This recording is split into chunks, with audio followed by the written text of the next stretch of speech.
Welcome to the Winning in Business podcast. I'm your host, Kelly Rissy, and I love talking to business professionals, leaders, and entrepreneurs who are winning in business. Are you ready to reach your next level of success? If so, join us on the Winning in Business podcast as I interview entrepreneurs, business professionals, and leaders who share how they've risen to success. Before we begin, go ahead, hit subscribe and the notification button so you'll be notified each time a new episode is released. Plug in and settle in. You're about to be inspired to rise up to your next level of success.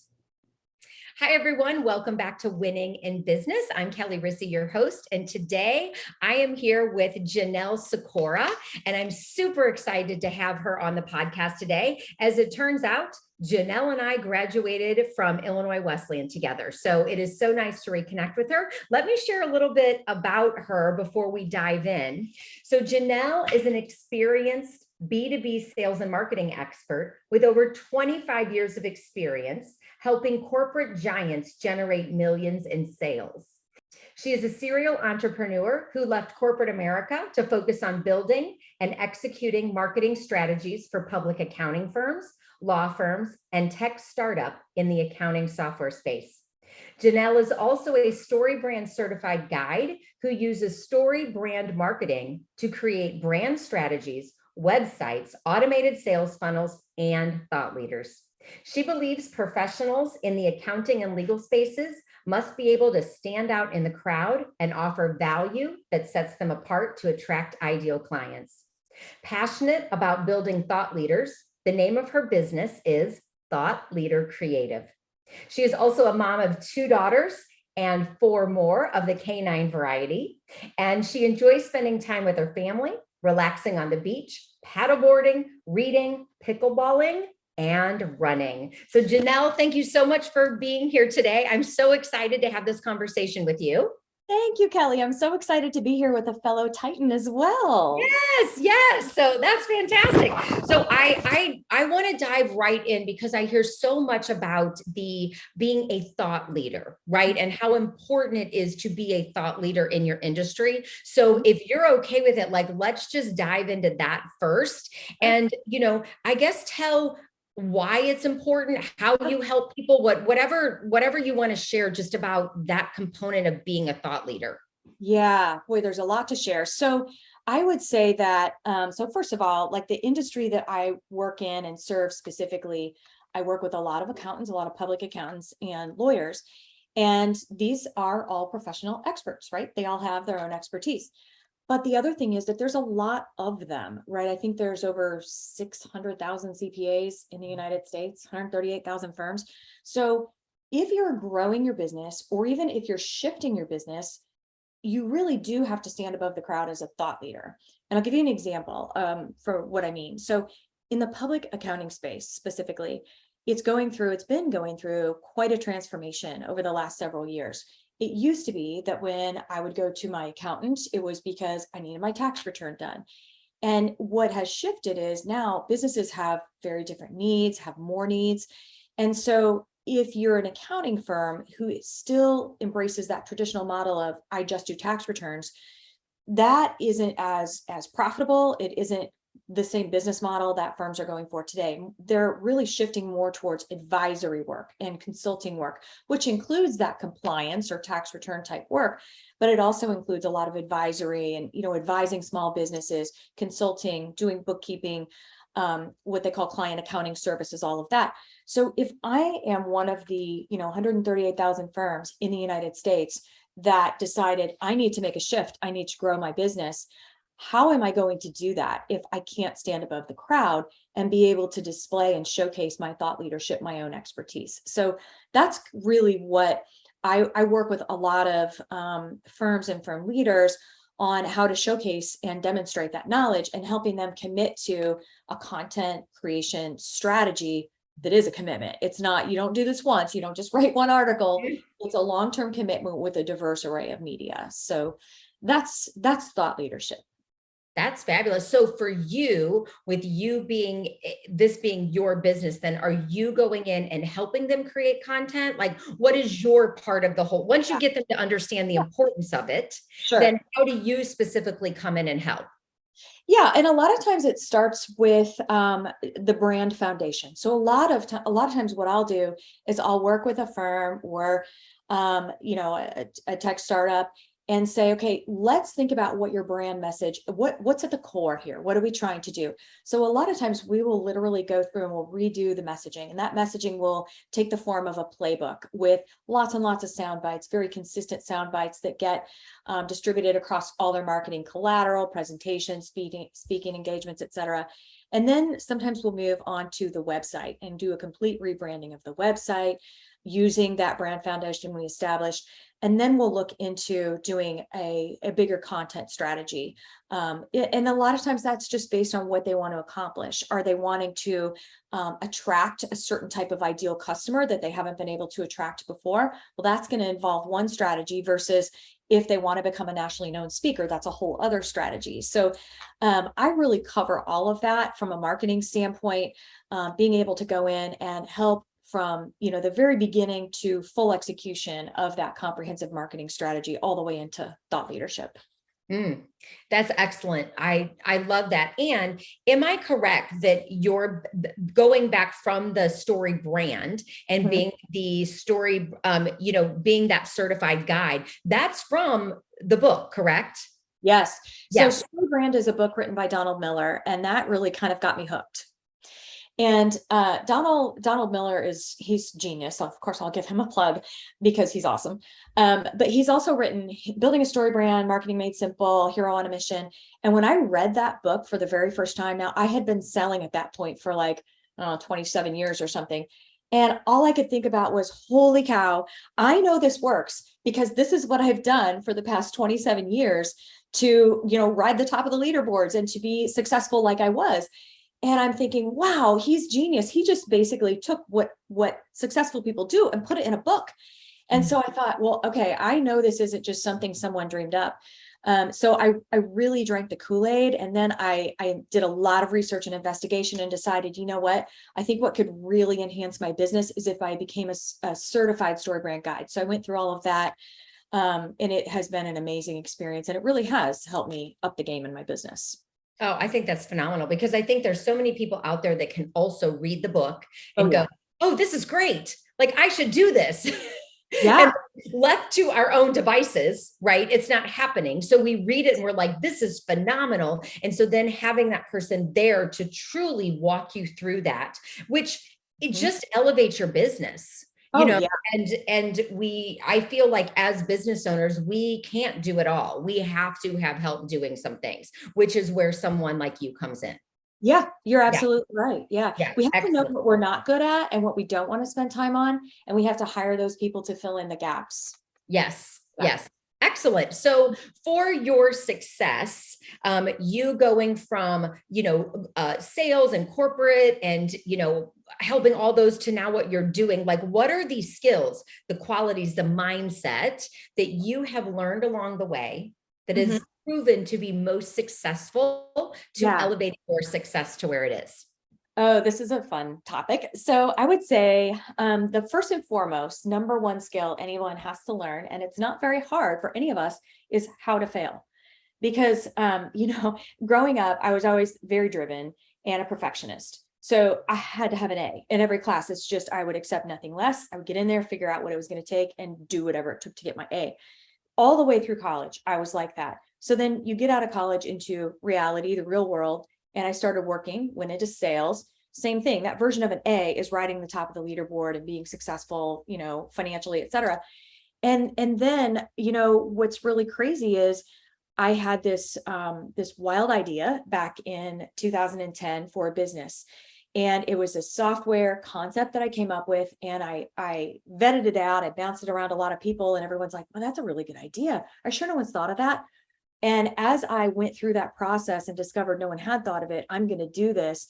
I then had to go and secure funding for it, did a lot of pitching, and I was, thrilled to be able to secure the funding for it. But I'll tell you what, That was about a 5-year journey that ended up in failure. Mm. And but the reason that I say that's such a critical skill is I think that you learn more from situations like that than anything else, right? I think you learn so much more from falling down and skinning your knee and being able to get back up and go on than really than anything that you can learn from a success. And so I would say that I think being tenacious is another big strategy and skill, because it's easy to fall down and go, okay, never doing that again, gonna change, gonna do something else.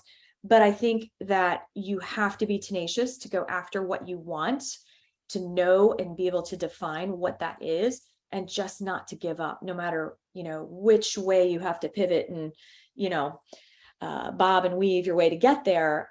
But just never, take your eye off that goal. So, that's great. One of the things that I talk to my clients about is when we go back to failure, it's that failure is feedback. And yes. Just looking at it as feedback, right? And I was thinking about myself, kind of as you were talking, just when I was dancing, and certain moves that required like a lot of technique and just whatever. And you failed, and then when you failed, you were like, oh, it's because I was, I didn't have my core tightened, or you just learned then how that failure could then help you do it the right way. Right. And that's the same in every business and everything that we go through. I look at, sometimes there are people in their certain fields that have to take certifications, right? And you have to take a test to get the certification, and you fail the first time, and you're like, okay, well, what did I learn? I didn't study enough, or, I didn't get enough sleep the night. Like, it's the whole life is just learning from failure. So I love that too. And I think we need to keep bringing that to the forefront, because let's face it, we don't like to fail. We don't want others to see us fail and everything else. And yet when we can truly embrace it and really as a society start embracing the failure, I think that's where the beauty lies. Yeah, you're absolutely right. I mean, I think you catapult yourself forward. Yes. If you can take that feedback that you learn when you do fall down and skin your knee and not be embarrassed or humiliated, but take that and capitalize on it, you catapult yourself forward. And I think you can achieve things so much faster learning how to go through those things and come out of them gracefully than you will if you, just randomly have a success because you constantly work at it and won't accept anything less. We all have to get feedback along the way. Yes. I just heard a quote, and I'm probably going to say it, not the quote the right way, but it was the premise of, when we start over, we're never starting over from scratch. We're starting over from a new experience level. I love that. Yeah. So I heard that the other day, and I was like, that's so true. So yeah, great. Okay. What other, I love, and that when we go back to what you said about being tenacious, like, the people that survived COVID, that came out as business owners on the other side of that. I mean, do you agree that? Oh, yeah. Like, that had to really come into play for us. God. I mean, they are rock stars. I mean, if you think about the restaurants and all the business owners who their business changed overnight. And these business owners and entrepreneurs just kept at it. Tenacity is critical. I think, to be successful as a business owner. But I think also giving yourself grace and knowing that, hey, you know what, if today didn't go how I expected, or, I had these 3 things written down that I absolutely had to accomplish today or this week, and they didn't get there. It's okay. Don't spend so much time beating yourself up over something that didn't happen today or this week. And, the rear view mirror is a lot smaller than the windshield. So it makes a lot more sense to just stay focused on what's in front of you. Yeah. So I think giving yourself grace is big. And then, I think another skill that is really, really critical to hone and get good at and enjoy is just lifting other people up on your journey along the way. There was a pivotal moment in my career when I was in the corporate world, where I was having to make some decisions. I'm like, okay, what do I do? I really want to climb the ladder here, or do I really want to leave the corporate world and go out, be more of an entrepreneurial role? And I sought out a woman who was very, very high level at this very large company that I worked for. And I thought, you know what, if she doesn't respond to me, no big deal. I'm sure she doesn't even know who I am anyhow. But what can it hurt, right? I'm going to reach out and say, hey, can I get some time on your calendar? Can you mentor me a little bit? Can you give me your thoughts? I so admire and respect what you do and what you've accomplished. And shockingly, Kelly, she emailed me back. She's like, you bet. Here's a link to my calendar. Find a time. And I was flabbergasted. I'm like, wait, why does she even care to talk to me? So sure enough, I booked 30 minutes with her, which is like gold. And she was phenomenal. And I said, I'm just curious. I'm so thankful for your time. What was it? Why do you want to spend this time with me? And she's like, you know what? I learned a long time ago, there are two types of women, and they're the type that either tear each other down or build each other up. And I am a believer that we all need to build each other up. And if, I have always made a pact that if there's another woman that needs help or wants my thoughts or guidance on, then I will move whatever I need to move on my calendar to give that person 30 minutes of my time. And I'm like, holy cow, what did she just move for me? But she was very impactful on my career at that point, and just an incredibly graceful, accomplished person. So that, I think lifting other people up along the way, sometimes you have more of an impact on them than you'll ever know. Yeah, I think I totally agree with that. And it's interesting. I was thinking back on when I switched into the profession of coaching. I actually had set a meeting with someone who was also, a coach and doing what I wanted to do, and in the St. Louis area that I was. And I met with her, and we had a really nice conversation, 30, 40 minutes, and she shared a lot of stuff. And I also remember that one of the things that she said to me was, "This is a really hard business. You probably won't make it." Wow. And there are times that comes back to me, and I'm like, oh, well, I'm going to make, you know what I mean? Oh, Like, absolutely. oh yeah, you just watch me. Right. Yeah, Because yeah. that fuel, when you look at it, that fuels a different kind of energy than the being lifted and all tides rise together. Right. Right. But, I look at anytime another coach coming into this business wants to have a conversation with me, just like the woman did for you, even though they could end up being my biggest competitor, I also, which I know you do too, believe in the abundance mentality, that there is enough for everybody, and that let's help and support each other, because we can all rise together. Oh, yes. I agree with that 100%. There's so much business out there, and everyone is slightly different. And so abundance mentality for sure, because there's plenty of business out there for anybody who wants to, put the plan together and go after it and hone their craft along the way. So we all should be in it together, because when you take the time to help somebody else, that helps you as well. So I'm a huge proponent of that. And ever since she said that to me, I decided I would always do the same thing. Anyone who ever needs 30 minutes just to bounce ideas around, or, help them kind of steer them into a certain direction, or give them an opinion, I will never hesitate to do that. And when I think about just, I don't know, I want to call it a model.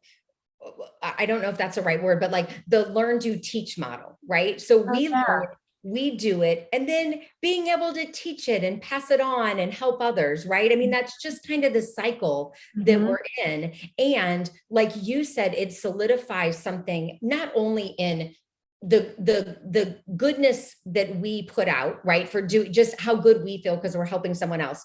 Also what we're learning from that other person. Yes. Because wherever they're coming in from, that we're mentoring, that we're having a conversation with, that you just learn just as much from them as they learn from you, which is also the beauty in it as well. Yeah, for sure. Yeah. 100%. So let's keep it real here. What challenges do you still face as a business owner, just in your professional life, Yeah.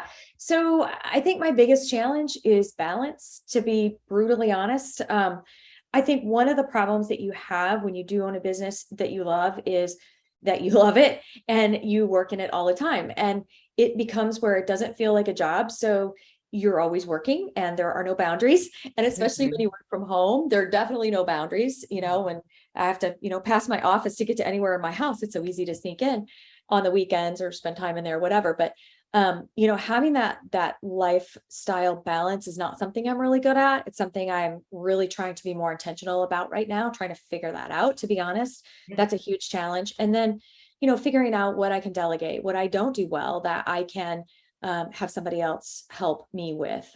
So delegating is something, because that's really the only way that you can scale. I read a book not too long ago that said, or heard a podcast where someone said, the true job of an entrepreneur is to create more jobs. And it was just very thought provoking to me because I never thought of it that way. And, because most people start a business because there's something they love about that business. And so then when you really think about it, it leads into thoughts around, well, okay, what could I delegate? How could I bring someone in to help me out here so that I could focus on growth and scaling my business more? So, delegation, but I think first and foremost, I've kind of got to figure out how to set some better boundaries where I can be a little bit more intentional with my family on the weekends, because I'm really bad at that, but I will get there. Yes, yes. And like you said, that is so common Mhm. for entrepreneurs, business owners, especially when you work at home and when you love what you do, Yeah. right? And you can do it anywhere, you can take it anywhere. I'll tell you, I'm going to Vegas this weekend, and one of the talks that I'm doing for a convention that's there is called Work-Life Balance. Is there such a thing? And so that, I put a different spin on it. And one of the things that I talk about in the presentation is the other B word, which is boundaries, right? Of really setting those boundaries to help. And, Mhm. you know, their boundaries are boundaries. And sometimes our boundaries are too rigid. Sometimes our boundaries are too loose. And then it's really, discovering what is the healthy boundary for me so that Yeah. I am enjoying all areas of my life. When we look Right. at like that life wheel of, yes, I feel complete in all the different areas. So, Yeah. yeah. Yeah.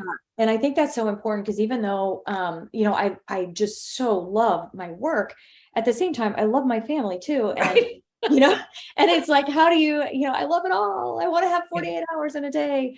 I have a lot of energy. I would love to be able to do it all. But at the same time, you've kind of got to figure out what that boundary is because, your family, things can happen in a blink of an eye, unfortunately. So you've always got to cherish the time and the opportunity that you've got to spend some intentional time with your family. So yeah, I'd love to be a fly on the wall, Kelly, when you give that talk. Yeah. So, okay, let's talk about if you were to start your business today, Mhm. what would you do differently? So I think the first thing I would do is really think about what do I want to focus on in my business, and I would get out of my own way. And one of my clients like completely coined that phrase, and she will be the first person to say, "Okay, you need to get out of your own way," to her clients. And there's so much truth to that in every business. And I think when you're starting a business, you have a tendency to feel like, okay, I got to do everything because everything falls on me. And I think instead you need to laser focus on what you're really good at and where you need help. And I think one of the biggest things that business owners don't think about when they start is outsourcing all of the financial stuff, right? So I'm a marketer, I write, I'm a content creator. I'm not good at bookkeeping. I'm not good at, being able to read my P&L and figure out what I should do differently. I need someone who can do all that for me. I don't want to have to stress about it. I don't want to have to worry about, what should I be putting in taxes? I need someone else to tell me all of that. And I think that was a huge game changer for me. And I'm not just saying any like a CPA firm. What I'm saying is that as a business owner, I think that other small businesses should seek out a CPA business advisor. So someone who's a CPA that can manage your taxes and all of that, the financial stuff, but someone who takes it a step further and really can say, hey, what are your goals this year? And what are your hurdles? And we're sitting down 2 to 3, maybe 4 times a year, and we're going to do a check-in, and I'm going to hold you accountable for what you told me. And I'm going to tell you what you need to change and where you're doing well. That has been a game changer for me. And I would say, wow, I wish I would have done that at the very, very beginning, because it's been instrumental in my work as a business owner. You know what, honestly, if somebody asked me that question, I might say the same answer. I just Yeah. sat down with mine the other day, Yeah. and making sure that I'm on track and, them questioning some things. Yeah. Like, why did you do this? Why did you spend money on this? And you know what I mean? Of me Yeah. going, I don't know. Why did I? Like really thinking about that. And is it getting me to where I want to be? And, left to my own device sometimes in that area, I just do because I thought it was the right thing to do at that time. And, so Right. I totally agree with having that. That has been a game changer for me too. And I did my books by myself. My husband, helped a little bit like in the beginning. And so then bringing that on really has changed the trajectory. So Oh I yeah. agree with that. If you are not that financial person, Yep. or if you still want to have, I always look at, like I said, she came in and helped me see some blind spots. Even if I had been good at the financial part of it, Yes. someone coming in can see blind spots for you Yep. that can then eliminate them faster than when Yep. you're trying to do it yourself. Yeah. 100%. And that's the thing. Someone who can see your blind spots. That Yeah. is it right there. Not just someone who's doing your tax return or looking at your books or Yes. whatever, but someone who really, really can partner with you in your business. That's game Mhm. changing. Yes. Yeah. Mhm. Yeah. Excellent. So what are your goals for business Mhm. and life moving forward? Yep. Well, so, as I have really kind of internalized this whole concept of, wow, the job of an entrepreneur is to create more jobs, it really has gotten me thinking. And I think, I would really love to be able to scale my business. I'd like to have, a good team of, say, up to, 10 to 20 people. And, they can be anywhere. It doesn't have to be, physically close and locality or anything like that. But I would like to create a business that can run on its own as well, so that at some point, if I want to step away from it someday and be a beach bum, that I can do that, and that it lives on, it has a legacy, and it provides livings and jobs for others who feel as passionately about marketing and creating thought leaders as I do. So that's my business goal. And my business advisor sat down with me at the beginning of the year and said, "What's your goal?" And I told them my goal for this year, and I'm going to hit it. So now I'm thinking, okay, well, what's my goal for next year? And but I love that. So right, Yeah. it's constantly setting a goal and having someone hold you accountable. But I will get there when I have, when I establish, branch out and scale a little bit more. It's a process. It doesn't happen overnight. But then, I also at some point would love to write a book. The experience that I had with the software company was just unbelievable. It was such a journey. I had so many amazing people in my life, just all gung ho, all in. And, so many people in that season of my life that were very instrumental. And I think there's a lot that anybody could learn from starting a software company from scratch. I don't write code. I don't know how to write code. So there's just a lot, I think, there that I'd love to share. And then, my other goals are just being in a place where, I can completely, I would love to get to a point where I can disconnect and just have, on the weekends or whatever, just disconnect, spend time with family. So that's another thing, just that hard boundary. Yes. I don't know if my personality will ever allow me to be quite there, because I get, I get really, really invested with my clients, and I'm as worried about them as I am about me. Right. And so Mhm. I don't know if I'll ever quite get there, but that's, it's a goal, right? We got to have goals. So, Yeah. And because I have watched other high achieving women like yourself do it, I know that you'll be able to do it. Like you will be able to do that, right? It just takes some practice of mhm. doing it. And like you said, some boundaries to be put in Yeah. place, right? Yeah. And then, you decide how long you want to really be, what I'm going to say, present and focused. And, Mhm. maybe you start small, then you get bigger, Yeah. I remember when I was with my husband, and I have two boys, and we had four-wheelers, and he's like, "We're going to the woods this weekend and we're four-wheeling." And I was at the point in my life where I was like, what? Like, we're sitting in the middle of the woods where I'm not going to get cell phone service, and I'm literally going to be sitting, you know what I mean? Like, Yeah. are you kidding me? I'm not going to be Terrifying. able to do anything. And I went from that place where one of the first times I couldn't sit down. I was like, I don't, what can I go clean? What can I go do? Like, Kelly does not know how to sit down and relax. And through my own work, right? This was actually, I want to say this was before I became a coach. So I didn't know anything that I know now back then. That was my experience. And now I can go and I can unplug. And I can be present with my family. I can be present with my kids. I can enjoy the area that I'm at and remember it for what it was. Because back at that time too, I didn't remember things because I wasn't present, right? My husband's like present and looking at all the things and remembering conversations, and this happened. And I'm like, Well, I can't remember that. It must be because I was thinking of, what I had to do, the class, like whatever was going through my mind, that's what I was thinking of. And now being able to sit and do that and really being able to hold those memories Mhm. to me it's a joy. Like it's a joy. And I'm so glad I did that work on myself to be able to be there because I see the difference.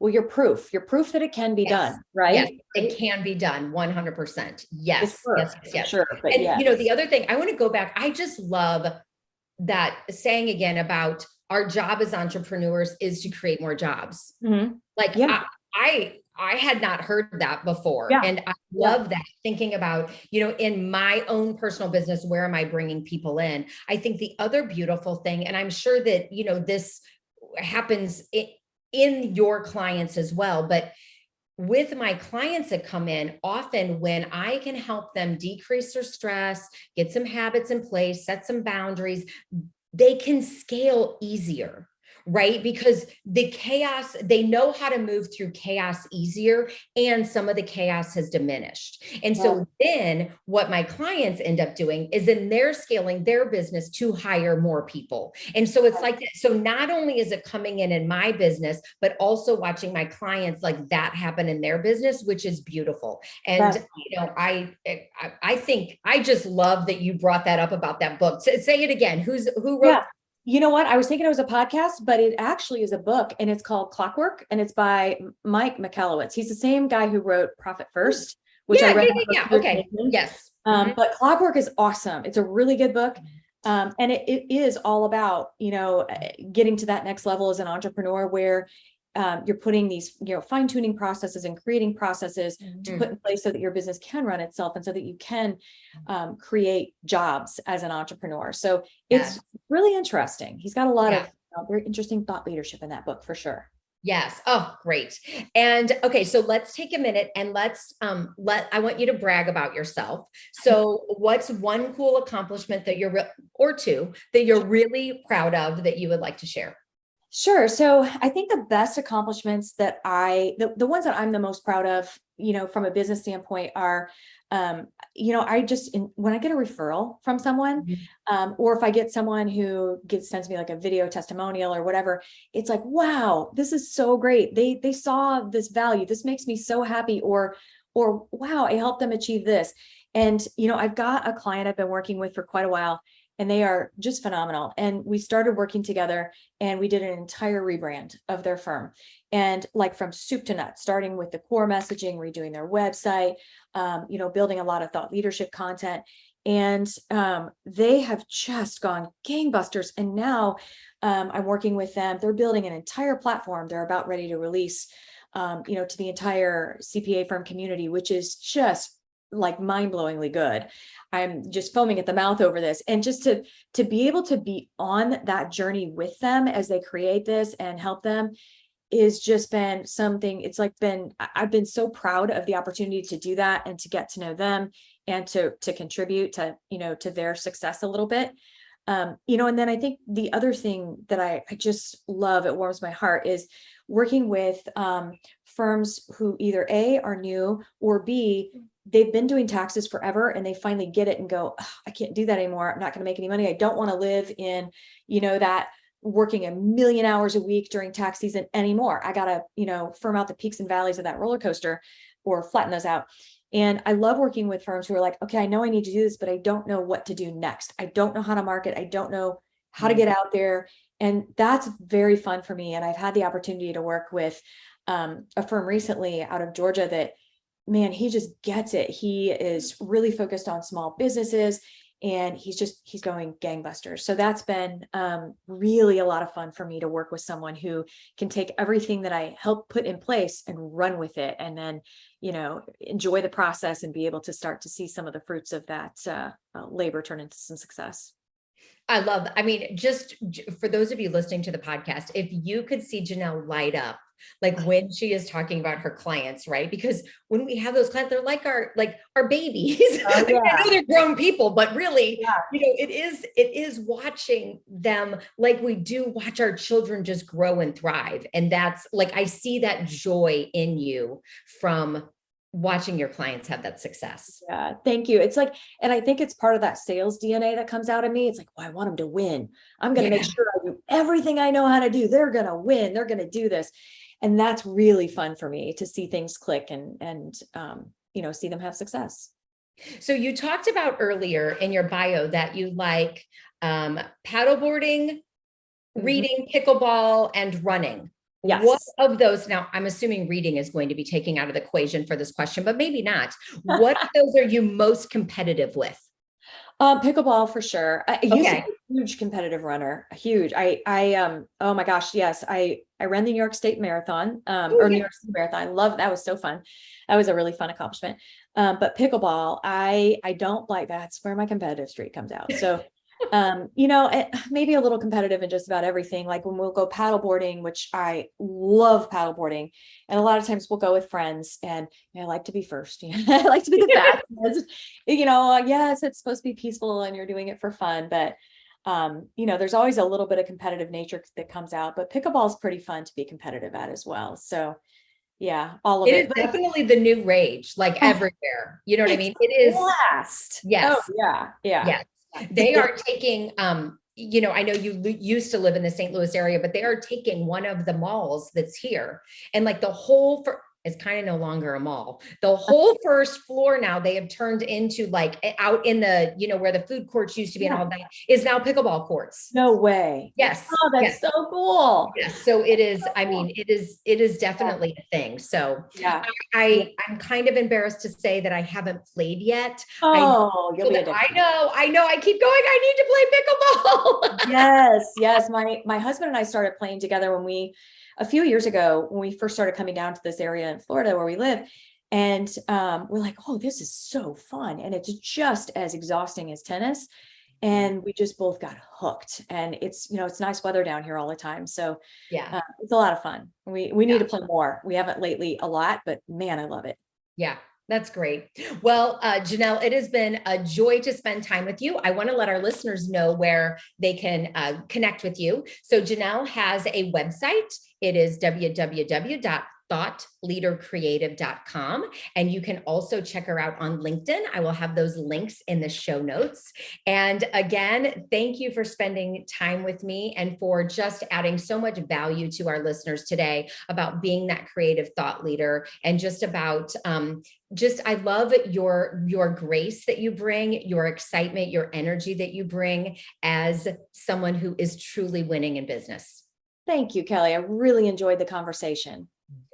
So listeners, thank you for tuning in today. And I would love for you to like, comment, and subscribe to the podcast and share it with someone that you know could really benefit in this conversation. And I will see you next week at our next episode. Thank you for being a part of the Winning in Business podcast. If you enjoyed this episode and want to rise up to your next level of success, but are worried about increased stress, time for work and yourself and your family, not to mention being exhausted, I'd like to invite you to a complimentary strategy call where I'll show you how you can do it all. I'll help you reclaim time, keep your sanity, handle the chaos with ease, and move to the next level of success that you deserve and desire. I hope you found value in listening today. Please always leave your comments, feedback, or questions. We check them all. I want you to continue winning in business and reach your next level of success. See you next time.